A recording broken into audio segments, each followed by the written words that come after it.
कि लालू जी ने सामाजिक न्याय के नाम पर जो काम किया है, गरीबों को, वंचितों को आवाज दिया, ऐसा उनका दावा है।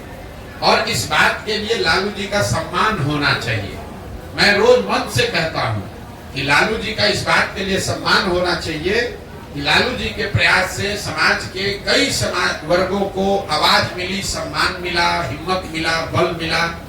लेकिन लालू जी ने जिन वर्गों को बल दिया, आवाज दिया, उन वर्गों के बच्चों के शिक्षा की व्यवस्था नहीं की, उन वर्गों के लोगों को उन्होंने जमीन नहीं दिया, उन वर्गों के लोग बिजनेस व्यापार कर सके इसके लिए पैसा पूंजी नहीं दिया। ये क्यों नहीं किया? इसलिए कि इन समाज के लोग आवाज पाकर उनके पक्ष में आवाज लगाएं, डंडा लेकर खड़ा हो, उनका झंडा लेकर घूमे, लेकिन अपने बच्चों के लिए कभी कुछ न पा पाए। जीवन भर लालू जी और उनके बच्चों के लिए आवाज लगाते रहे, उनके लिए नारा लगाते रहे। तो ये सामाजिक न्याय का एक पहलू है जिसको आपको हमको समझना है। जहां सामाजिक न्याय में सामाजिक स्वतंत्रता और जो बोल बताते हैं कि हमने आपको आवाज दे दिया, उस बात को काटने की जरूरत नहीं है।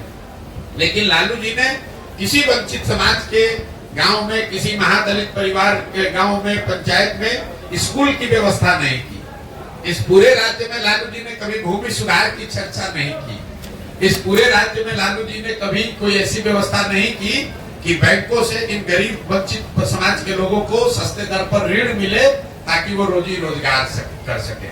इसके दो ही वजह हो सकते हैं, या तो लालू जी की इसकी समझ नहीं थी, या फिर लालू जी की राजनीतिक चातुर्यता इतनी है कि इन समाज को आवाज तो दो, लेकिन इनको पढ़ाई मत दो, इनको शिक्षा मत, इनको जमीन मत दो, इनको रोजगार मत दो, ताकि ये जीवन भर भीड़ बनकर मेरा और मेरे बच्चों का झंडा लेकर घूमते रहे, हम राजा बने रहे और ये सब हमारा जय जयकार करने वाली जनता बनी रहे।